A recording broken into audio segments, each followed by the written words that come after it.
Good evening. It's now 19:05 in London. I'm Nikki Scott. This is my new co-host, Luke Addison, and we both welcome you to the first episode of Together Talks Series 2.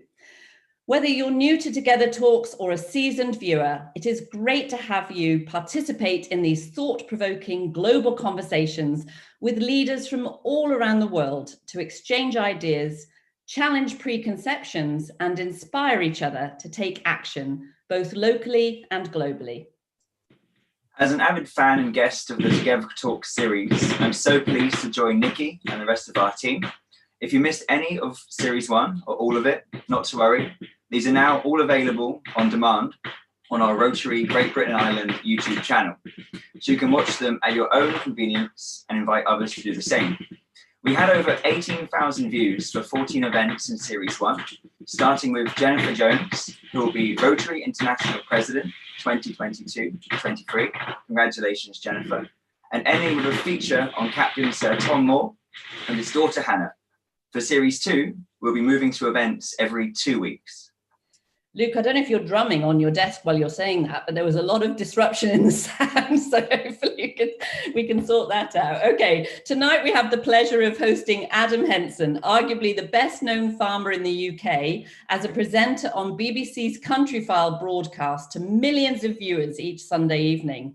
Adam and his business partner Duncan run the Cotswold Farm Park, which was founded in 1971 by Adam's father Joe, helping to protect some of our rare breeds of farm animals whilst taking a sustainable and authentic approach to British farming. We will be talking about the important topic of understanding where our food comes from, and I'm sure it will give us all real food for thought.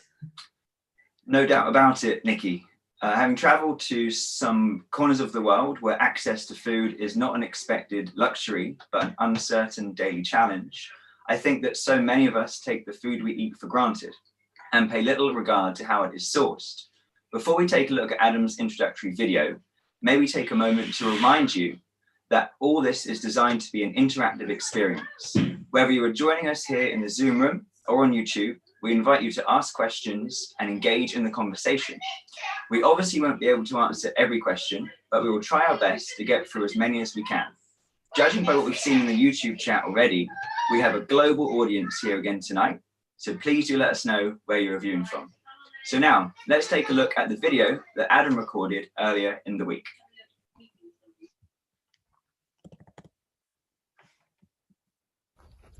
Hello, my name's Adam Henson. I was born and brought up on this farm in the Cotswolds. My late father, Joe Henson, took on the farm in 1962 with an old friend of his. And they ran it as a commercial farm, but then he had a passion for keeping old-fashioned breeds of farm animals like these lovely Gloucester cattle here.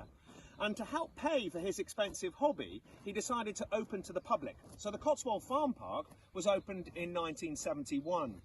I now run the farm with a business partner of mine and the Cotswold Farm Park Tourist Enterprise, where we welcome around 160,000 visitors. We have a shop and a cafe, a caravan site. We do horse fun rides around the farm. We're growing lots of crops for food production and then ewes producing lamb for the table and wool.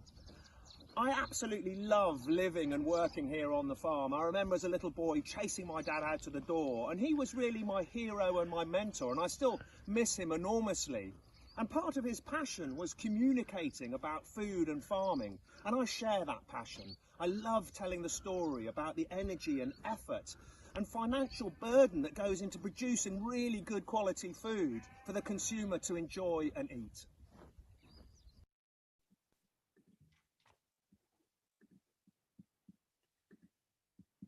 Okay, Phil, I just need to, there we go. All right, well, that's fantastic. Adam, hopefully you can join us now. And how lovely to be able to zoom you in from just 6 miles away here in the beautiful Cotswolds countryside, where you and I are both so lucky to live. It's delightful to be able to welcome you as our first guest of this new series. I know that tonight's topic is very close to your heart, so let's kick off by offering you the Together Talks soapbox and find out why. Thank you, Nikki. Well, as you heard from my little video there, I was lucky enough to have been brought up on the tenanted farm that my dad took on in 1962. And I grew up on the farm with my 3 older sisters. And learning about food production and what was going on in the countryside, in the environment around us, was second nature. And when my dad opened the Cotswold Farm Park, it wasn't only just to showcase rare breeds conservation, but he loved telling the story about food production and farming and wildlife and all of those things that for us as a family, we kind of took for granted. And so for so many people, particularly in rural areas in this country and around the world, that experience has never come their way. And there's this huge void of knowledge. And it isn't ignorance, it's just that they've never been taught it. They've never found out about it. And I think looking back in history to our grandparents, and if you think about the Great Wars, that food was of such a high value that we appreciated it where it came from, and we understood, the value behind the production systems. And so now, in today's modern society, sadly, a lot of children have been labelled concrete children because they never get out of the city and the town. They don't know where their food comes from. Surveys have been done across many educational departments and towns and cities, and the results are quite horrifying. People thinking that pasta comes from trees, that bacon comes from sheep, that milk has no connection to cows, it just comes from a carton from the supermarket. And those are so shocking statistics, really. And what we all have to do is appreciate and understand where our food comes from so that we can make those informed choices about what we consume. The old adage, you are what you eat, absolutely rings true. So I've been joining forces with a number of different organizations to help children understand that journey from field to fork, understand the story of what is on their plate and the ingredients that they are consuming. Food has become so accessible for so many people because of the amazing work of supermarkets, and we've forgotten about the seasons, we've forgotten about food production systems. And we've also really, in a way, sometimes forgotten about the value of food. We're very quick to judge often, and some people make sweeping statements about production systems and the way food is grown. And that comes with some misunderstanding, really, and some mistruths that they may have just read in the press. So if we could get agriculture into a GCSE, then into some kind of format so that it could get into the national curriculum, that'd be a great way of getting our young people, the children of today, the parents of the future, to understand better about food production. And from that, they can then make informed choices about what they eat. And that not only will help with health and well-being, but it'll help get rid of some of the confusion. But also in today's society, there seems to be a growing prevalence of obesity. That costs the National Health Service a huge amount of money. It also causes a huge amount of grief for those individuals. And we need to be able to eat well. And in the UK, I'm really proud to be a British farmer. We produce some of the best food in the world. And we do it partly because of the willingness of the farmer, but also because of our legislation, because of our employment law, the way we look after our staff, our animal welfare, the way we look after the environment, our inputs and our outputs. And I think we should celebrate that. And if I could get on a soapbox, I would persuade people to look really carefully about what they're consuming. Try and buy British wherever you can, and even more so buy local if that's possible. Thank you. Fantastic, Adam. What a great use of the soapbox. I think that really demonstrated the level of passion I would expect from you. I've been privileged to know you for some time. I was very lucky to meet your father, Joe, and I really felt like he was so ahead of his time, wasn't he? He was a trailblazer. Yes, he and many others of that generation. So you take Prince Charles, for instance, he has been a trailblazer for organic farming, talking about soil and microbial activity and, farming worms, managing hedgerows and the environment. And now that's really coming back into its own. I mean, post-war, farmers got paid to rip out hedges, plough up permanent pastures, take away flower meadows, because we were a starving nation. We really needed to put our foot on the accelerator for food production. Now we really need to look very, very carefully at how that food is produced. And we've, in some instances, damaged the environment, but now done so much to put back some of the wrongdoing. So I've been paid through taxpayers' money to put back hedges put back permanent pastures and flower meadows, and think more carefully about food production. And that's something to be celebrated. Absolutely, it is. I think, as Luke alluded to earlier, there's so many of us take so much for granted about where our food comes from, how it's sourced, who it's impacting. And there's lots of good intention these days with some real people being a lot more thoughtful in some ways, but sometimes that's not necessarily as informed as it could be. I think you have a story you'd like to share with us on that front. Yes, absolutely. I think, I'm really happy for people to consume whatever they're comfortable eating. If they have ethics or beliefs in what they want to eat, then absolutely they must eat, according to that. As long as those ethics and beliefs are well-founded and they've thought it through.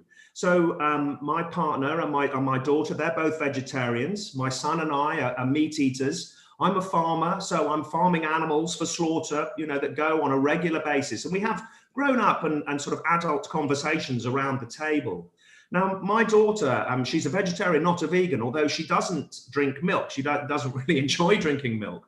So we were having breakfast just recently. I was eating my cornflakes. My milk is delivered to the door from a beautiful dairy just up the road from a wonderful herd of Ayrshire cows. And the farmers make a great job of farming the cows. They do a lot for the local community. It's locally produced.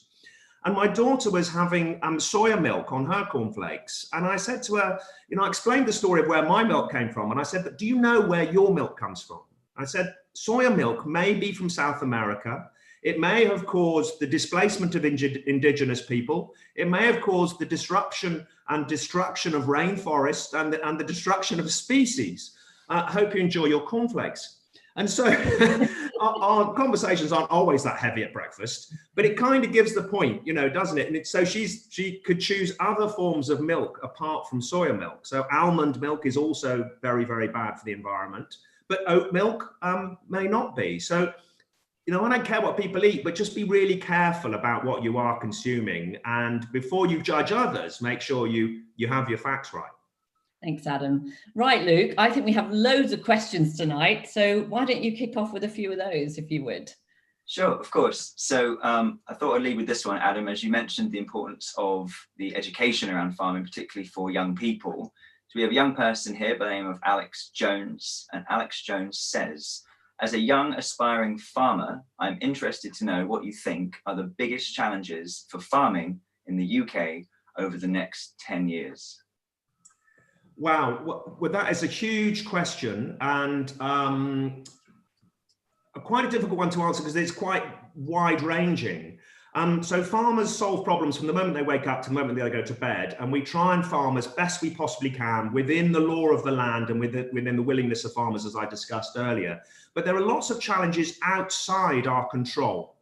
And so that may be political change. So Brexit, we know, is a really big one. What's going to happen to our trade agreements? Are we going to get cheap imports that don't match the high quality standards of production that we have in the UK, that then compete on the supermarkets and shop shelves and push ours aside because they're produced cheaper? I think climate is a growing change to us all. These extremes we're getting, floodings, droughts, frozen times, is really, really worrying. And we're going to have to try and manage those and farm accordingly. And then also there are, of course, the constraints that we have with the chemicals we're allowed to use and the farming practices that we have in this country that, again, may not be a level playing field with those across the world. So it's really important that our Food Standards Agency, who are allowing food in from abroad, have their checks and measures in place to make sure it matches what we have in this country. Sure. So we have another question here from Cres Dickens, just asking along the same lines of the young people, how important is it that children actually understand where the food comes from? Well, I think harking back to my soapbox is absolutely essential. The one common thing that we all do is we eat and drink, and it's a very pleasurable thing to do. It brings people together, and we do it in restaurants and bars and around our kitchen table. And it's a wonderful thing that we can share food and talk about where it comes from.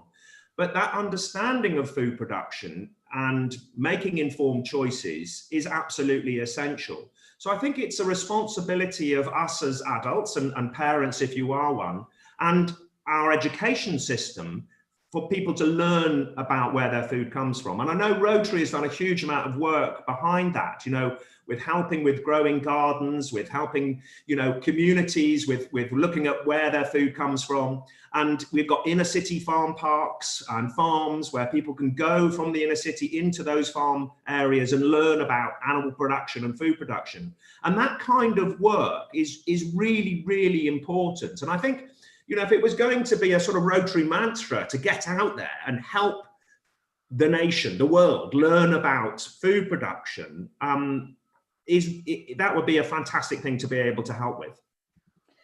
So Adam, there's understandably talking about where it's coming from and how what we're actually eating. There's a couple of questions here about what goes into the food production and how that might impact us. So we have one question here from David Breton saying, what's your opinion on chlorinated chicken? And I'll ask the second question as well. Peter Stovnik is asking, oh, I've just lost it. He's asking about the antibiotics. Should antibiotics continue to be given and how does that impact us? So could you speak to both of those, please? Yeah, so chlorinated chicken, that is the sort of scare that may be allowed into the country from America. And that's big. There's nothing dangerous about eating chicken that's chlorinated. So all the Americans are eating it all the time.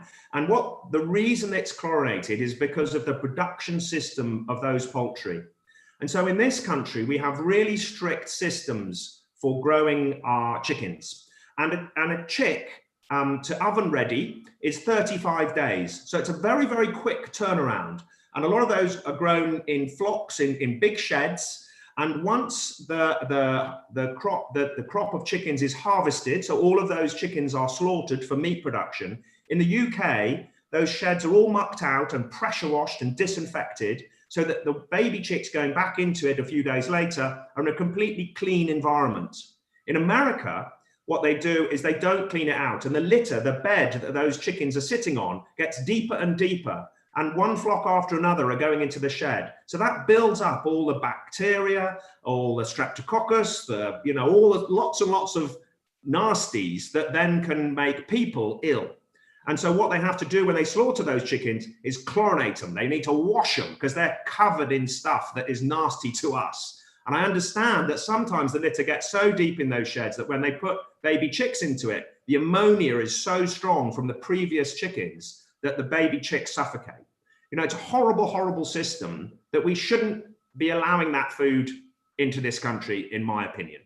Mass food production, it's horrible, absolutely scary. The second one is antibiotic use. So in the UK, our antibiotic use is incredibly carefully monitored. It's really, really strict and stringent.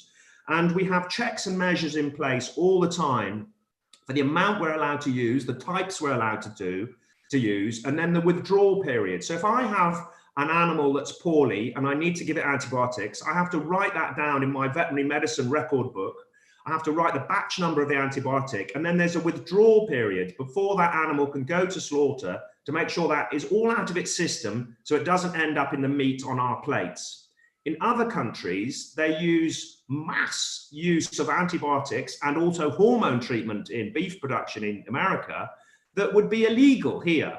And that, for me, is a major concern, allowing meat in from abroad that has more antibiotics in it than it should in our laws and legislation in this country. Because antibiotics is our way of protecting ourselves against diseases. And if we take it subliminally and in small amounts, then those bugs build up a resistance to the antibiotics. And that's the concern, that we're endangering our own health and existence by taking antibiotics when we shouldn't be. And that's why we have such strict legislation in this country, and rightly so. But we need to use antibiotics because when animals are sick, we need to use it to make them well again. And that's very, very important. There's two more on the supply chain, and then I need to hand it back to Luke because I know he's got some other directions that we need to move in. And there's lots of questions, Adam, so you might want to just maybe get a little shorter on the answers. But I think you've answered Gavin Ward's already, to be fair. Gavin Ward out on YouTube, he asked, what are the risks and safeguards we face as we may move into a very different world market for food production and trading? How can we ensure that our preferences and values are preserved? Which moves into Peter Sherrod's question, and he is saying, realistically, can food production in the UK actually meet the demands of the current levels of population? And if it cannot, what is being done to bridge the gap? Yes, so in my mind it can. I think we're about 60% self-sufficient at the moment. What it can't do is provide food out of season.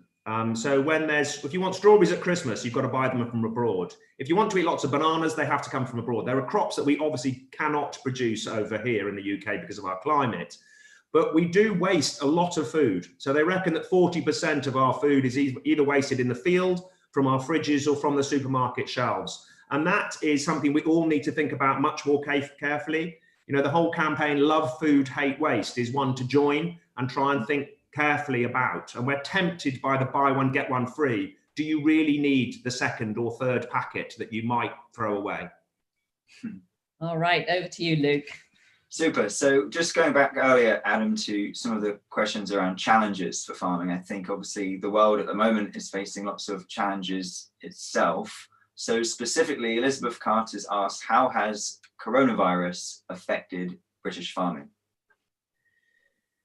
I think the British agriculture, British farming has got on with it very, very well. I think farmers have to carry on rearing their animals and managing their crops. So for us, we had to be very careful about different operators moving from machine to machine. We had lots of hand sanitizers, cleaning stations. So a huge amount of effort to make sure we kept all of our staff safe here. And that would have been the same across farms all across the land. But they also rose to the challenge because of the huge increase in demand for food. So queues outside supermarkets because people panic buyed.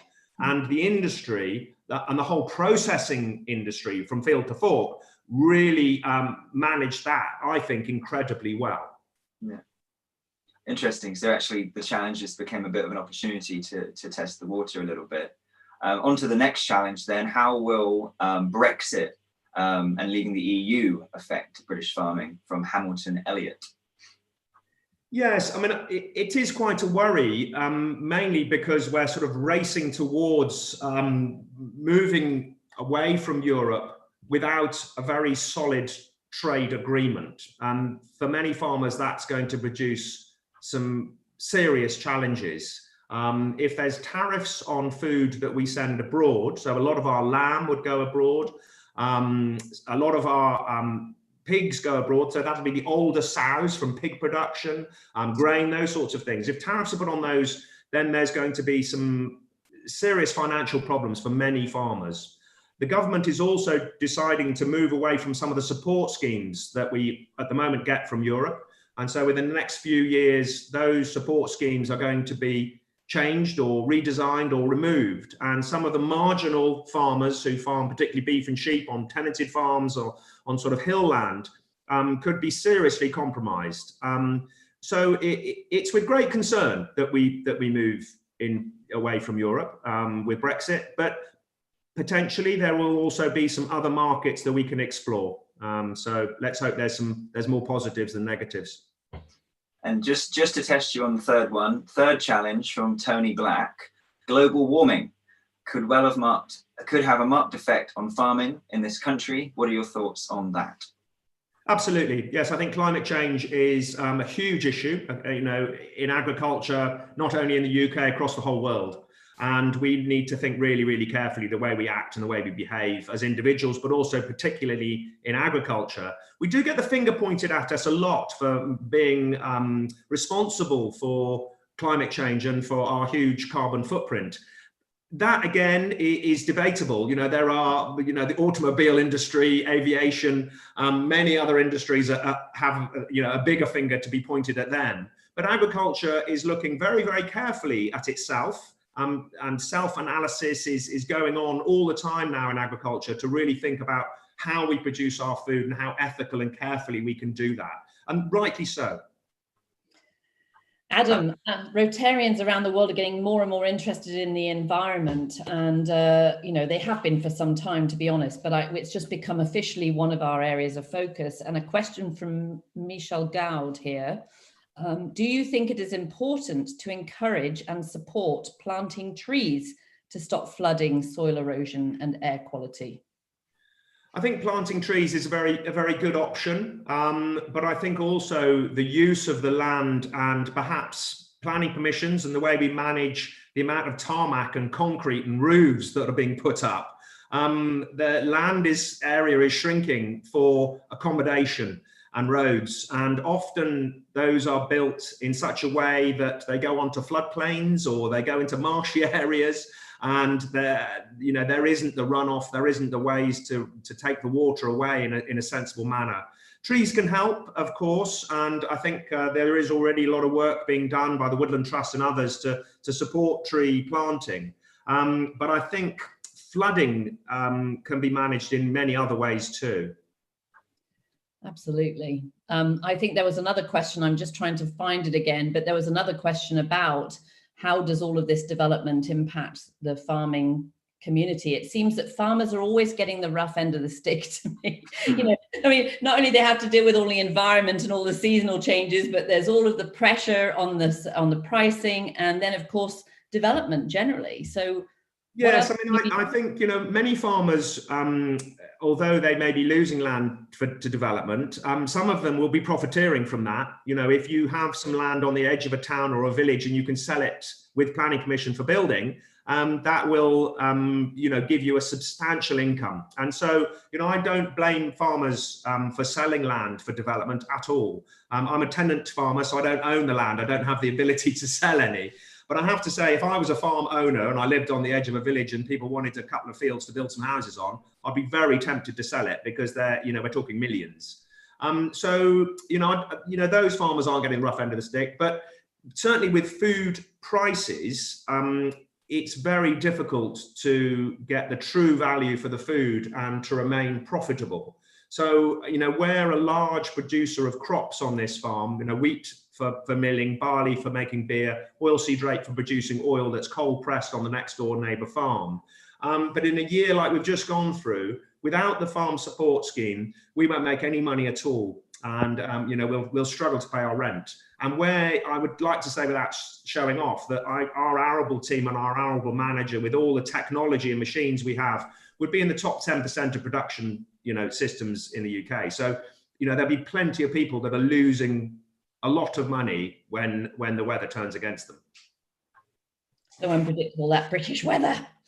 Luke, back to you. Sure. Okay, so Adam, just moving back to the topic of education, Mike Parry has asked, has the success of Countryfile been at the cost of dumbing down specialist farming topics? That's a really, really good question. And no, I don't think it has been at the expense. And what I'd really like to get across is that Countryfile is a magazine show with a whole array of people watching it, from expert farmers and agriculturalists to an 8-year-old or an 80-year-old in a flat in Hackney who have perhaps never even been onto a farm. So when we are presenting the show, what we have to do is try and not insult the experts, but inform those who are uninformed. And so when I start talking in agricultural jargon, my producer will stop me and say, Adam, people won't know what you're talking about. You need to simplify that. And it's then the farmers are shouting at the screen saying, we know what a steer is. It's a castrated male animal. But lots of people wouldn't know what a steer is. A lot of people wouldn't know that it takes 35 days to get a baby chick to oven ready. You know, there's a whole void of knowledge, and farmers get very frustrated that it's not a lot more agriculture. I think there's plenty of farming on the programme, and what they have to remember is that there's 5 to 7 million people hearing that. So it's a great opportunity for farming to be able to tell just a snippet of information to those viewers. And it isn't the BB's responsibility to do that. They want backsides on seat, turning on the show. and whatever sells, they'll produce. And it isn't, it isn't a show just for farmers, although it used to be many, many years ago. And do you think that misinformation, sort of miseducation around farming comes from a perception of farming being maybe sort of simple, in its means? You mentioned before the kind of future of farming, the technology involved. Could you tell us a little bit more about that? Yeah, farming has really moved on leaps and bounds in the last 20 years. I mean, it is quite extraordinary what's available now in the agricultural food supply chain. Some incredibly rewarding jobs that are very, very far reaching, from farm management to agricultural banking. You can be an agricultural accountant, you can be a nano engineer, you can be a marketing guru, whatever it may be. That sort of agricultural food supply chain is full of very rewarding jobs. But also the technology in farming has moved on just amazingly fast. And so in the old days, if you could drink cider and use a scythe, farming was for you. And school careers advisors would advise, the less academic children, perhaps you could go into agriculture. And sure, there are jobs that are very manual in farming, particularly fruit and vegetable production.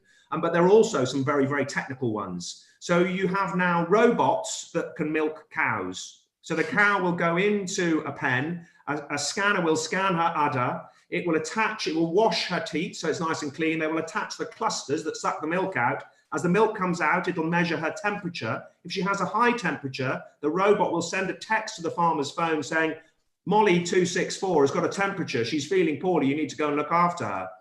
It will also, she has a pedometer on her feet.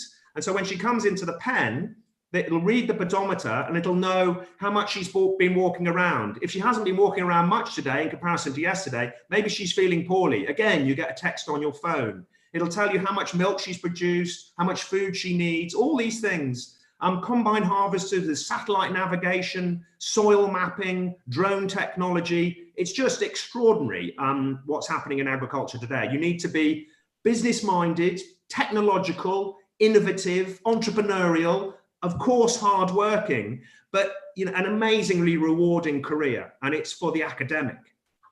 Wow. And how have you found ways to put those kind of things into the education system? Where are you seeing an increase in that area? Well, the agricultural universities are doing an amazing job. People like the Royal Agricultural University just up the road from me, Harper Adams University. There's lots up in the northeast, Askham Bryant and places like that. Bishop Burton have got amazing facilities for young people to learn about soil, about engineering, about crop production, all sorts of ways of managing plant breeding. Looking at the genomes and genetic engineering is just extraordinary. So the agricultural education departments are doing a wonderful, wonderful job. What's so important, I think, is getting that into schools to give children a bit of a shining light at what is out there and what is available when it comes to learning about food, to encourage future farmers, but also to learn about what they're eating. Fantastic idea. I think that's a lot more we could be doing in that direction. I can't believe the time is nearly 7:40 already, Adam. We're running out of time quickly, but we have several questions around the COVID impact. And one of the things we saw was how much people started buying locally. Claudia from Germany here is saying, here in Germany, organic farming, selling products directly on the farms is increasing and very successful. And Donna Jones here is asking, how do we persuade the consumer to shop on a more local basis? Let's wrap up some thoughts there. Yes, I think, out of all the negatives that have come from COVID, those are some positives. I think there's been a huge amount of neighborhood love, supporting each other, but also buying locally from food producers and farm shops just up the road. And I hope that remains. It is really important to, support your local society and farming community and all of the above. And I think we need to try and encourage that. And one of the things that I've been looking at or working with is a brand called Happily, H-A-P-P-E-R-L-E-Y. And that's looking at the traceability and transparency in the food supply chain. And by auditing and checking the food, you then put a stamp mark on it and with a QR code that you can look at to see where that food is produced. And I think we all need to question much more what we're consuming. You can look at labels in supermarkets and those sorts of things, but if you go to a pub or restaurant, unless it has a happily mark on it, actually, if it says they're selling Gloucestershire Old Spot sausages, do you really know whether they are or not? There's so much behind branding and labeling that we need to look beyond. So I think we just need to search our souls and think very, very carefully about it. I have got a mate who does a milk round, and during COVID, his milk round doubled because so many people wanted their milk delivered to their door. Now that the supermarkets are completely up to speed and COVID is less prevalent than it was, those people have all disappeared again. So I'm afraid human nature is to go back to type, but hopefully there will be some that remain more thoughtful in their purchasing habits. Points. I think it'd be lovely if we can still keep that up. Okay, I'm going to close on one last question, and it has to be a quick answer, but it's such a good question, and it's coming full circle back to your lovely dad. And George Spiteri is asking, what was the best piece of advice your dad gave you? My dad was incredibly innovative and entrepreneurial, and he always encouraged me to give it a go and try it. Why not? Don't just shut the door on things. Just give it a go. And that's, I think, a great bit of advice for everybody. Don't shy away from too many things. Just try your best and give it a go. Just do it. We can always learn from mistakes and do it better the next time. Okay, Luke. Super. Well, thank you so much, Adam, for being incredibly brave and being our first guest on Series 2 of Together Talks. Thank you for speaking with such enthusiasm and passion. It's such a fascinating and relevant subject, as we're seeing the need for increased food awareness and sustainability more and more as we experience global changes in the climate, access to food, and the climate emergency and pandemic we are facing right now. Before we let you go, can we please ask you to share with us your 3 key takeaways that you want us all to act on? So number 1, better education for all about where our food comes from to help people make informed choices about what they eat. Number 2, more support for schools and inner city farms to provide accessibility to growing gardens and livestock. Number 3, a demand for honesty and transparency in the food supply chain. Wow, those were really brief. I was ready for a bit more on that. No, seriously, those are really good takeaways. And I think, we have a lot of Rotarians on the call tonight. We have a lot of non-Rotarians on the call tonight. And anything that we can do to help build support for the very important work you're doing in preserving our food chain would be fantastic. I'm so glad you've been able to join us tonight, Adam, and help us get really focused on what we eat, where it comes from, and how that impacts others across the planet, not just our own tummies. So I truly hope that everyone will take this very much to heart, and we hope to see you all again. We hope to see you again soon. So just, unfortunately, it's that sad time. We have to start saying goodbye. So goodbye for now. See you soon. Goodbye, Adam. Thank you very much. Goodbye. So please do take the time to plan an in-person or virtual visit to Cotswold Farm Park and happily.co.uk, HAPPERLEY, to learn more about and support the work Adam and his colleagues are doing to protect the future of our food supply chain and indeed our personal health. Over the next 3 months of Series 2, we have an incredible lineup of guests joining us from all around the world, from Geneva, the USA, England, Australia, and Ghana. First up, in 2 weeks, on the 20th of October, we'll be hosting Michael Zafran, Director of Polio Eradication for the World Health Organization, to discuss the important topic of lessons learned from polio in tackling COVID-19, which, as you'll know, is great timing with World Polio Day being celebrated all across the globe on the 24th of October, with the added celebration of Rotary's role in Africa being declared polio-free on the 25th of August this year. We will then be covering a wide range of other topics, from microfinancing to compassionate conservation and social enterprise to the untapped power of teaching peace. What a wonderful wide range of subjects. And let me end by thanking you, our audience, for being with us tonight and asking some great questions. I'm sorry there's so many, we just couldn't get to them all, but really, really good questions, and they definitely help make the event flow. We would like to remind you that tonight's broadcast, along with all of Series 1 of Together Talks, can be found on the Rotary Great Britain and Ireland YouTube page, where we'd like to invite you to like, subscribe and share. And if you're on YouTube, you can see that right below. So please mark your calendars for Tuesday, October the 20th at 19:05. The ongoing legacy of Rotary's End Polio Now campaign is making an incredible difference in global public health for the betterment of humankind. And we know that Dr. Michelle Zafran will be an incredibly insightful guest. Please make sure you join us. And until then, it's good night from me. And good night from me. And it's thank you all. Good night. Bye. Thank you.